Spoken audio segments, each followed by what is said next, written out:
Welcome to my video classes. Today's topic is light. In this chapter, we will first discuss about the reflection of light and then refraction of light. So, let's start the reflection of light. Before that, we will see what is light. Light is a form of energy, and we need light to see the things around us which is present in this beautiful world. And we detect the light with our eyes. We cannot see anything if the objects are in the dark room. The light enables us to see the objects from which the light comes or from which the light is reflected. For example, this is the sun. We can able to see the sun because it is giving the light. Okay, when the sun rays falls on our eyes, we can able to see the sun. So here we should know about luminous bodies and non-luminous body. So sun is an example of luminous body or object. The reason is sun can emit the light on its own.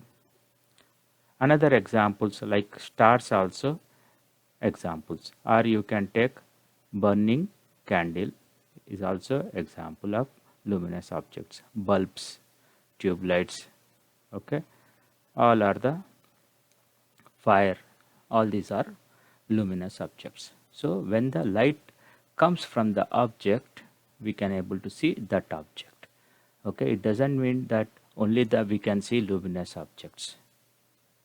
Okay, look at here, this is a flower. We can also able to see the flower, though it is not giving the light directly on its own. Still we can able to see the flower. The reason is that the light which is coming from the sun, okay, is falling on the flower. Okay, that's the reason it is illuminating. Now the light from the flower falls on our eyes. Now we can able to see the flower. So this is a reflected light which is coming from the flower. So the sun, it gives us the direct light. Okay, so light enables us to see the objects, from which it comes or from which it is reflected. So here in this case, flower is a non-luminous body because it is not giving the light on its own. Okay, other examples you can take for non-luminous objects are everything, we ourselves, okay, the animals, okay, so the chairs, okay, so many things. Now we wonder what light consists of. So first theory says that light consists of small particles. Another theory came into existence, that is, according to it, light has the wave nature. Now at present we are following the quantum theory, that is the modern theory of light. Okay, so according to the particle theory, the light is composed of particles which travels in a straight line with very high speeds. Okay, so the particle theory has its own advantages and disadvantages. Okay, so here we have to choose. For example, if you want to discuss like reflection of light, refraction of light, so particle theory can explain it very easily, successfully. Whereas the other phenomena like interference of light, diffraction of light, polarization of light, okay, so we take the help of the wave theory. We assume that the light has the wave nature. Okay, suppose if you want to discuss about photoelectric effect, Compton effect, pair production, all these phenomena, we take the quantum theory. So we will choose, okay, based on the phenomena, we will choose the theories. So at present we are going to discuss about reflection of light, so we will take the particle theory, that is light travels in the form of particles and that too in the straight lines, okay, with high speeds like this. Come on, let's start. Before that, let's discuss about mediums, optical mediums. So we have three types of optical mediums. Okay, first one, transparent medium, that is the medium in which light can pass through very easily. For example, here there is a transparent material here. Okay, so through the transparent material we can see the hand which is behind it. So examples are air, glass, pure water, so many things are we have. Another type of material, that is the medium, is translucent medium, that is the medium through which light can pass only partially. Okay, so same like example. So here we can see the medium, the object which is in front of the hand. Okay, through this object we can see the hand, of course, but not very clearly. So this, the material which is here, this is called a translucent material or translucent medium. Example, fog, butter paper, ground glass, so on. The third type of optical medium is that is the opaque medium. So the medium through which the light rays cannot pass at all. Okay, so we can see behind this object we cannot see the hand. Okay, because this part is a opaque part. So examples, metal, wood, all these are examples. Now let's start the main topic, that is the reflection of light. So in order to discuss the reflection of light, so here we should take, say this is a transparent medium, transparent medium is medium 1. So here we have the opaque medium. Okay, whatever it may be, the surface should be very smooth surface so that we can see the reflection of light perfectly. Okay, now this is the boundary. This red line is the boundary between medium 1 and medium 2. Okay, suppose the light is falling on the surface like this. If this light ray is reflecting back into the same medium, so this is called the reflection of light. That is, the bouncing back of light is called the reflection of light, and the ray which is falling on the boundary, that is called the incident light ray, and the light ray which is bouncing back into the same medium, that is called the reflected light ray. Okay, so once again I repeat, the bouncing back of the light into the same medium is called the reflection of light. So here we have two laws for the reflection of light. So in order to discuss those laws, so we need a line. So these are we represent with dotted line. This is just a line, imaginary line. This is not any light ray, remember it. So this is the normal line. Why? Is because this is perpendicular to the surface, the boundary. Okay, now let's discuss about the laws. The first law states that, okay, and more we have to discuss about the angles also here. The angle, okay, here in the reflection of light, the angles are defined with respect to the normal line. So normal line has many advantages here. Okay, the angle between the normal line and the incident light ray, it is called the angle of incidence, that we represent with letter theta I.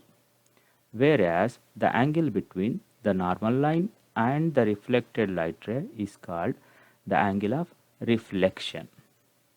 Okay, so according to the first law, this angle of incidence theta I is always equal to angle of reflection. Suppose if theta I is 30 degree, theta R is also 30 degree. So this is the first law. Now the second law states that this incident light ray, reflected light ray, and the normal line, these three things lie in the same plane at the point of incidence. Okay, now next topic is types of reflection. Mainly we have two types of reflections. One is regular reflection, another one irregular reflection.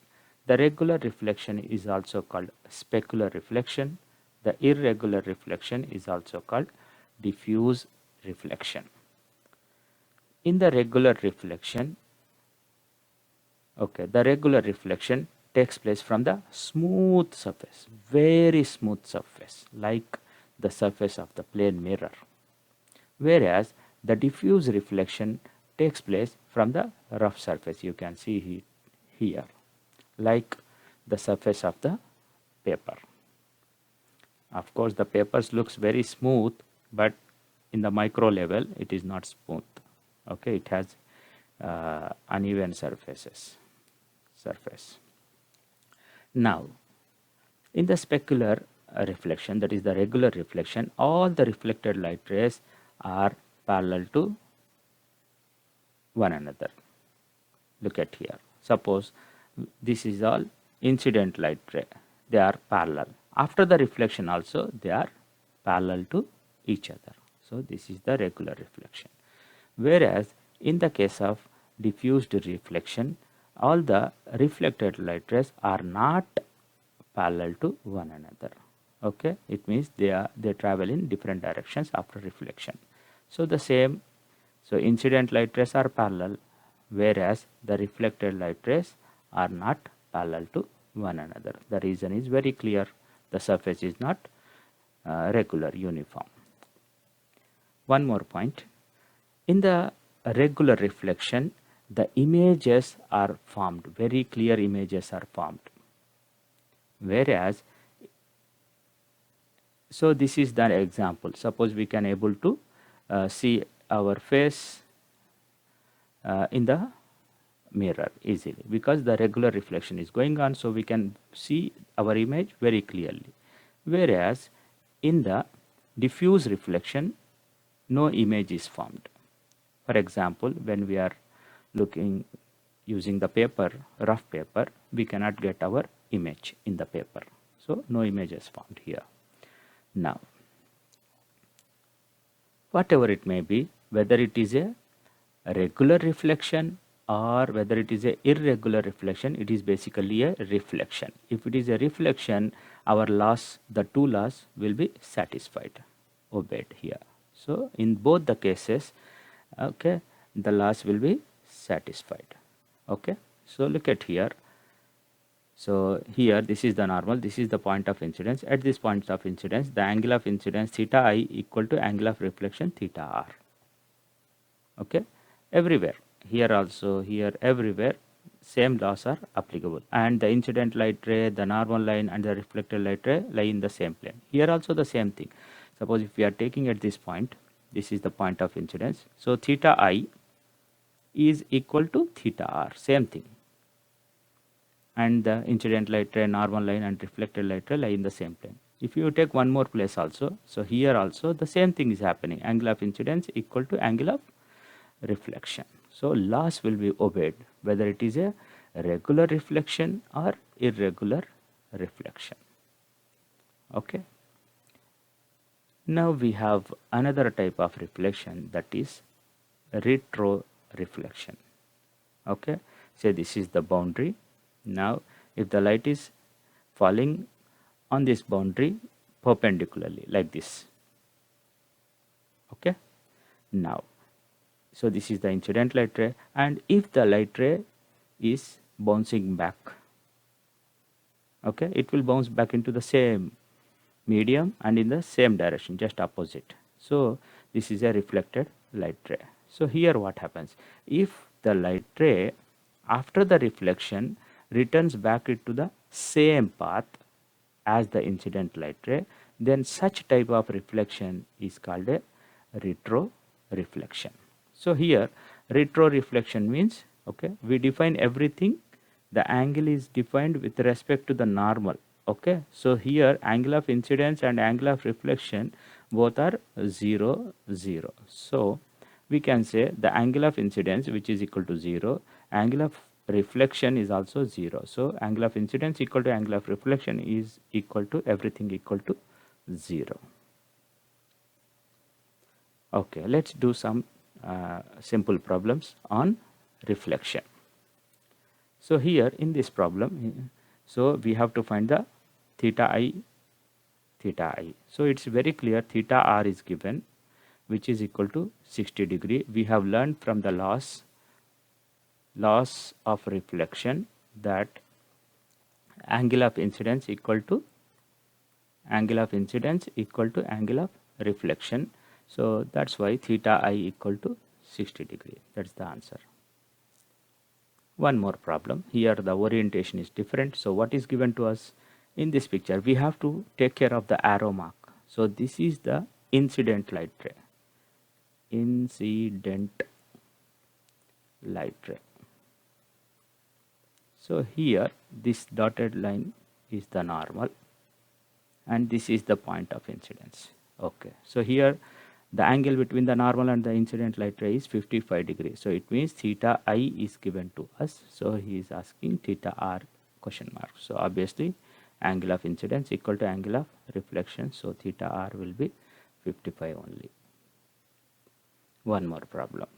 So here we have to find the, so this is the incident light ray, this is the incident light ray, this is the reflected light ray. Okay, so theta R we have to find. So for this we need theta I equal to theta R, but theta I is not given. This is not theta I, remember, this is just the angle between the incident light ray and the boundary. That's it. This is not angle of incidence. So angle of incidence is here. So whereas this is the normal. So normal makes 90 degree. So total angle is 90. Out of 90, if 30 is removed, so 90 minus 30, which is equal to 60 degree. So this is the angle of incidence. So therefore angle of reflection theta R equal to 60 degree. This is the answer. One more problem. So here we have two mirrors, mirror 1, mirror 2, and they are perpendicular to each other. Okay, now look at here. So starting from here, this is the incident light ray. So starting from here, this is the first point of incidence. This is on mirror 1. So this becomes theta I. So this becomes theta R. So which is equal to 60 degree. So in this problem, we have to find here the angle for the mirror 2. So this is the point of incidence. So theta R we have to find. So here, now we have to define, either we can take this right angle triangle or we can take this side of right angle triangle. It's up to us, anything we can take. Now we know that in a right angle triangle, whether any type of triangle, okay, so sum of all the angles, 1 2 3, all the three angles, angle 1 plus angle 2 plus angle 3 equal to 180 degree. So which we know very well. Okay, now apply the same rule here. So I would like to take this triangle. So if this is 60 degree, so this 90, so it means this angle is how much? So all the three angles equal to 180. So 90 plus 60 is 150. So it means this should be 30 degree. Clear? So if this is 30, now we can, so here this becomes the incident light ray and this becomes the reflected light ray. So this becomes 30 degree. Understood? Like this. So that's it. We finished about the reflection of light. Okay, see you in the next topic, that is the refraction of light.